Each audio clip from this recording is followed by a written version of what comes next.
Hola de nuevo, en esta ocasión les voy a hablar acerca de la notación matemática, teoría de conjuntos y pseudocódigo.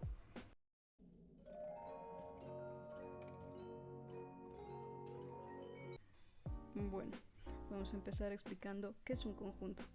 La palabra conjunto implica la idea de una colección de objetos que se caracterizan en algo común. En matemática tiene el mismo significado, solo que a estos objetos se les llama elementos o miembros del conjunto. Empecemos con su notación. Usualmente los conjuntos se representan con una letra mayúscula.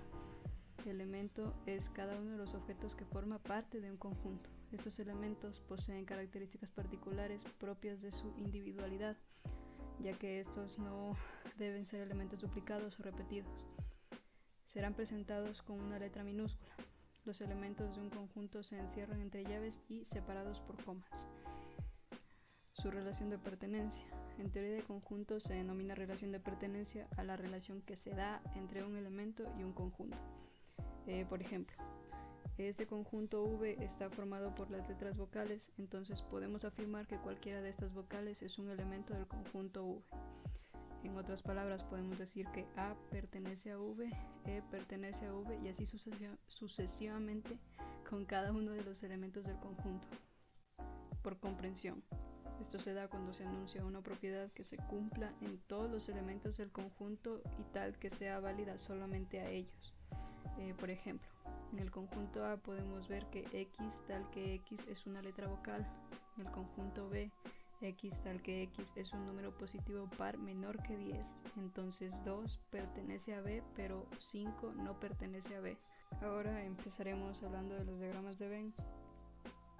¿Qué era un diagrama de Venn? Ahora sí empezaremos con los diagramas de Venn. En un diagrama de Venn, cada conjunto se representa mediante un óvalo, círculo o un rectángulo. Al superponer dos o más de estas figuras geométricas, el área en donde se juntan indica el subconjunto que tiene características que son comunes entre ellas. El área restante es propia de cada figura. Aquí se ubican los elementos que pertenecen únicamente a esta. Aquí, como podemos ver en este diagrama de Venn de dos conjuntos, existen tres áreas que están claramente diferenciadas entre A, B y A y B, que sería la unión de las dos. En cambio, en este ejemplo con tres áreas también se puede apreciar en donde se juntan cada una. Conjuntos finitos. Un conjunto es finito si consta de cierto número de elementos distintos, es decir, que si al contar los diferentes elementos del conjunto el proceso de contar termina. Caso contrario, el conjunto es infinito.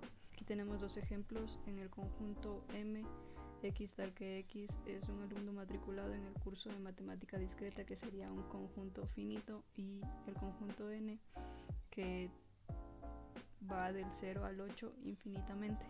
Los puntos suspensivos indican que es infinito. También tenemos conjuntos vacíos, que estos, como le dice su nombre, no poseen elementos. También suelen llamarse conjuntos nulos y se les denota con estos dos símbolos. Como podemos ver en estos ejemplos, hay una condición, pero no hay un conjunto en sí, y se los representa de esta manera. Es importante conocer el conjunto de números reales, ya que estos son la base de la mayoría de las operaciones aritméticas y algebraicas. Desde sumas simples hasta ecuaciones complicadas nos permiten una representación precisa y exacta de cantidades. Para la representación de algoritmos de programación necesitamos identificar el conjunto de números al que pertenece y sus iteraciones mediante una representación de conjuntos finitos. Debemos saber que este símbolo se lee tal que y se utiliza como describir una propiedad, regla o una expresión que tiene que cumplir los elementos del conjunto. Así como lo vemos descrito en este conjunto N, que N tal que N pertenece a los números naturales y N es impar. Ahora pasaremos a definir qué es el pseudocódigo. ¿Por qué? ¿Por qué? ¿Por qué? Esta es una de las mejores formas de aprender a programar, ya que se empieza por los diagramas de flujo y el pseudocódigo. Esta es una manera de representar algoritmos de manera informal utilizando un lenguaje estructurado que se asemeja al lenguaje de programación, pero no está atado a la sintaxis específica de ningún lenguaje en particular. Se podría decir que es un lenguaje natural que entendemos las personas, que ejecuta una serie de sentencias específicas en un tiempo finito.